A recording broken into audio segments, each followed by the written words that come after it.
Persuni li għandhom il-fuq minn 60 sena u għandhom problema ta' mobilità se jkunu jistgħu jibdew jagħmlu użu b'xejn minn żewġ scooters elettriċi fil-Belt Valletta. Is-servizz ġdid li għandu lan li jsaħħaħ l-aċċessibilità tnieda fil-Jum Internazzjonali għall-Anzjani bis-Segretarju Parlamentari għal persuni b'diżabilità u bl-anzjanità attiva Anthony Agius De Celis. L-scooters illi nxtraw b'nefqa ta' 6,000 euro se jkunu jistgħu jintużaw bejn it-tnejn u l-ġimgħa għal mhux aktar minn 3 sigħat. Is-Segretarju Parlamentari saħaq li dan il-proġett se jsir biex l-anzjani ma jispiċċawx jinqaflu ġo djarhom. Iżda jagħmlu kuraġġ u permezz ta' din il-faċilità ta' scooter iduru mal-belt u jkunu parti attiva fil-komunità ta' pajjiżna.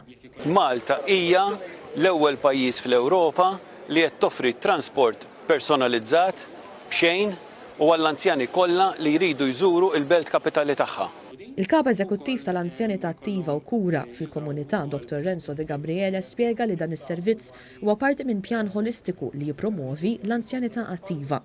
Qal li dan l-scooter se jkun jista' jinġabar minn Palazzo Ferreria, minn Stradarjali fil-Belt jew mill-venda tal-karozzi tal-linja.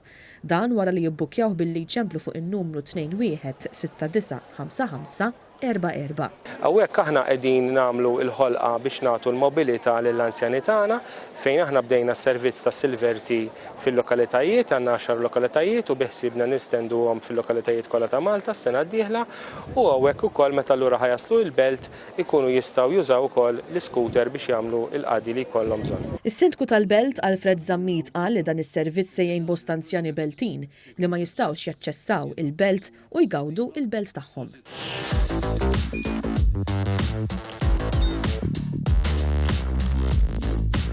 Idħol fuq one.com.mt u hemmhekk tista' tara l-programmi kollha li jxandru fuq One permezz ta' One Play.